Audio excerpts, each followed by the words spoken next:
Hello students, I hope आपकी आइल्स की तैयारी अच्छी चल रही होगी। आज हम फिर आपके सामने एक और एस्से सैम्पल का वॉक थ्रू लेकर आए हैं। देखते हैं हमारा आज का एस्से क्या है। ये एस्से कैम्ब्रिज आइल्स के 11th एडिशन से लिया गया है। Governments should spend money on railways rather than roads. To what extent do you agree और डिसअग्री विद दिस स्टेटमेंट। यहाँ वो आपसे कह रहे हैं कि सरकारों को जो पैसे हैं they should spend on railways and not on roads. To what extent, आप किस एक्सटेंट तक, किस डिग्री तक इस बात से अग्री या डिसअग्री करते हैं।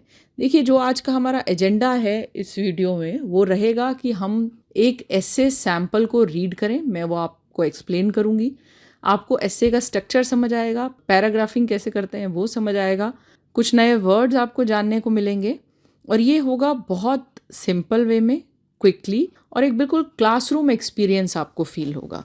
ऑलमोस्ट हमेशा की तरह मैं शुरू करती हूँ इंट्रोडक्शन से अपनी राइटिंग, और इंट्रोडक्शन में मैंने लिखा है robust and well regulated transportation facilities are vital for people and the development of a nation. The government should spend finances wisely, and it is believed that finances should go to railways rather than roads. I do not concur with this statement, as I believe money should be allocated to the kind of conveyance most needed at a particular location that time. Robust and well regulated. Robust होता है कोई चीज़ जो बहुत strong हो, और well regulated होती है well managed.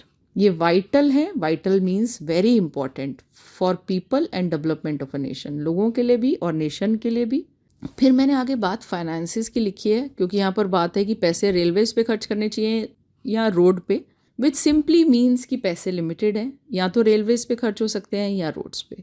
The government should spend finances wisely and it is believed that finances should go to railways rather than roads. सरकार के पास जो पैसा होता है उसे उन्हें बहुत समझदारी से स्पेंड करना चाहिए। वाइजली माने समझदारी से, और ये माना जाता है। देखिए, हम इस तरह से पैसिव वॉइस का यूज़ करके थोड़ी सी पैराफ्रेजिंग अक्सर आप देखेंगे कि हम करते हैं अपने एस्से के इंट्रोडक्शन में। Finances should go to railways rather than roads. हमारी क्वेश्चन में मनी वर्ड का यूज़ किया गया था, तो यहाँ हमने फाइनेंसेस का यूज़ किया है। उसके एकदम बाद मैंने अपना ओपिनियन लिखा है। I do not concur with this statement, as I believe money should be allocated to the kind of conveyance. उस तरह का conveyance transportation को कहा जाता है most needed at a particular location, जो सबसे ज़्यादा needed है एक particular location में उस टाइम पे। क्योंकि मैं दोनों की importance को emphasize करूँगी अपने इस essay में। देखिए, इंट्रोडक्शन और कंक्लूजन तो होगा ही, बट उसके साथ बॉडी पैराग्राफ्स में इस तरह डिवाइड कर रही हूँ कि एक बॉडी पैराग्राफ में इम्पोर्टेंस ऑफ रेलवेज लिखेंगे और एक पैराग्राफ में इम्पोर्टेंस ऑफ रोड्स लिखेंगे। सबसे पहले हम इम्पोर्टेंस ऑफ रेलवेज लिखते हैं। ये बॉडी पैराग्राफ 1 है और मैं शुरुआत करती हूँ। Firstly, trains are used by people for long distance travel and used to transfer people and goods at a low cost. Nowadays, it is even more crucial to transport goods to different and far off places, as businesses are generally centralized and products are transported to diverse locations in and out of a country.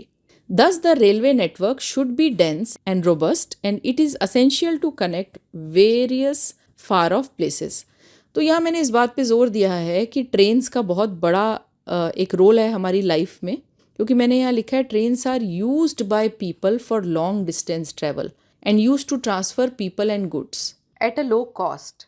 Long distance travel के लिए rail trains use होती हैं, और goods और people, goods माने items, railway हमें बहुत कम price में, मतलब बहुत कम कॉस्ट में सब सुविधाएं देती है। इस सेंटेंस की शुरुआत मैंने फर्स्टली वर्ड से की है, क्योंकि मैं आगे और रीजंस भी दे सकती हूँ। नाउअडेज, आजकल, it is even more crucial. फिर मैंने एक ट्रेड में रेलवेज की इम्पोर्टेंस कैसे बढ़ी है उसके बारे में लिखा है। इसीलिए आजकल, क्योंकि इम्पोर्टेंस बढ़ी है और आजकल वो बहुत इम्पोर्टेंट है, पहले भी थे बट आजकल कुछ और लेवल पे है उनकी इम्पोर्टेंस, तो उसके लिए मैंने नाउअडेज वर्ड का यूज़ किया है। It is more crucial, crucial का मतलब होता है very important, to transport goods to different and far off places, अलग अलग जगहों पे और बहुत दूर दराज के प्लेसेस पे भी हमें गुड्स ट्रांसफ़र करने पड़ते हैं। क्यों? क्योंकि आजकल बिजनेसेस सेंट्रलाइज्ड हैं, राइट। एक पॉइंट पे बिजनेस होता है एंड देन सेलिंग के लिए, बिकॉज ऑफ, मैं उस डिटेल में नहीं गई हूँ कि सोशल मीडिया की वजह से गुड्स बहुत दूर दूर तक भी आजकल ट्रांसपोर्ट किए जाते हैं, जिसमें रेलवेज़ हमारी बहुत मदद करते हैं। ये बहुत अलग अलग लोकेशंस पे and out of a country, यानी कि बहुत सारी जगहों पे ट्रांसपोर्टेशन के लिए रेलवेज़ का यूज़ होता है। दस the railway network should be dense and robust. Railway network dense होना चाहिए, बहुत सी लोकेशंस को रेलवेज़ कवर करने चाहिए, और रोबस्ट माने स्ट्रांग भी होने चाहिए। ऐसा नहीं कि थोड़े दिनों में ख़राब हो जाए। तो मतलब ये है कि रेलवे बनाने में और उनको मेंटेन करने में, दोनों में सरकार को पैसे लगाने चाहिए। And it is essential to connect various far off places. As a result, railways play a substantial role in the progress of a country and connecting people. Progress of a country में भी एक substantial माने काफ़ी role play करते हैं, और लोगों को कनेक्ट करने में भी रोल प्ले करते हैं। In fact, in Europe, the railway network connects countries and is known to be highly efficient. Europe में रेलवे नेटवर्क कंट्रीज़ को कनेक्ट करते हैं और बहुत एफिशिएंट है। जिनको यूरो रेल के बारे में पता है वो मेरे इस सेंटेंस को समझ जाएंगे। ये मैंने एक एग्जाम्पल की तरह दिया है। अब देखते हैं कि मेरा बॉडी पैराग्राफ 2 क्या है। यहाँ मैंने रोड्स की इंपॉर्टेंस को एम्फसाइज किया है। Roads are equally required. Roads connect various destinations in a city, town और village. All the cities in this world have a mesh of routes, for traveling is impossible without those. Moreover, highways join adjacent towns and cities. Without structure and well-planned road facilities, it is impossible to travel smoothly and fast. The railway network cannot help in these cases. For example, in Europe, there is a dense network of Eurorail, yet road network is used and both are perceived vital for personal and trade purposes. तो यहाँ मैंने ये लिखा है कि roads भी equally required हैं। Roads बहुत से डेस्टिनेशंस को कनेक्ट करते हैं, स्पेशली सिटी, टाउन और विलेज के अंदर। All the cities in this world have a mesh of routes. Mesh माने एक नेटवर्क, एक जाल है रूट्स का। For travelling is impossible without these. देखिए यहाँ मैंने फॉर का यूज़ कैसे किया है। यहाँ फॉर का यूज़ बिकॉज की तरह हो रहा है। ट्रैवलिंग इम्पॉसिबल है इनके बिना। Moreover highways join adjacent towns and cities. And then फिर मैंने आगे मेंशन किया है कि एडजेसेंट टाउन्स और सिटीज़ को हाईवेज ज्वाइन करते हैं। Without structured and well-planned road facilities, it is impossible to travel smoothly and fast. एक structured और well-planned road facilities के बिना impossible है कि हम travel कर पाएँ smoothly या fast, आराम से travel कर सकें और fast travel कर सकें. The railway network cannot help in these cases. अब इन केसेस में रेलवे नेटवर्क हमारी बहुत ज़्यादा मदद नहीं कर सकता। Railway network cannot help in these cases. यहाँ फिर मैंने एक बार एग्जाम्पल लिया है यूरो रेल का। हालांकि यूरोप में यूरो रेल का एक डेंस नेटवर्क है, येट फैन बॉयज़ में से एक है। अगर आप ग्रामर पढ़ना चाहते हैं, डिटेल में पढ़ना चाहते हैं, बहुत जल्दी कॉन्सेप्ट्स क्लियर करना चाहते हैं, तो आप हमें कांटेक्ट कर सकते हैं। येट का मतलब होता है फिर भी।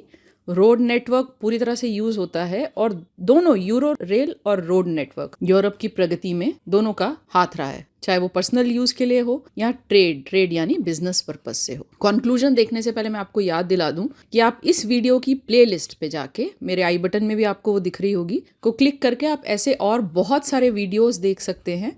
और अगर आप चाहते हैं कि हम कुछ और इसी तरह के स्टडी फ्रॉम होम वीडियोस के साथ आएँ, तो आप हमें मैसेज कर सकते हैं या आप कमेंट सेक्शन में लिख सकते हैं। चलिए फटाफट हम कंक्लूजन देख लेते हैं। I believe state of the art roads and railways are required alike. Both ensure smooth movement and help with the needs of citizens. For a good mesh of railway lines and road networks are the cornerstones of economic and cultural growth today. Both need to be built and maintained. यहाँ मैंने conclusion में यही बात लिखी है कि दोनों की इंपॉर्टेंस है। और कुछ वर्ड्स देख लेते हैं। स्टेट ऑफ द आर्ट का मतलब है कोई ऐसी चीज which is the result of latest technological developments. Cornerstone का मतलब होता है एक ऐसी चीज जो बेस बनाता है किसी चीज का। तो इकोनॉमिक और कल्चरल और पर्सनल ग्रोथ के लिए रोड्स और रेलवेज दोनों कॉर्नरस्टोन फैसिलिटीज हैं। Both need to be built and maintained, ये पैसिव वॉइस में मैंने लिखा है। दोनों को बनाने की भी और मेंटेन करने की बहुत ज़रूरत है।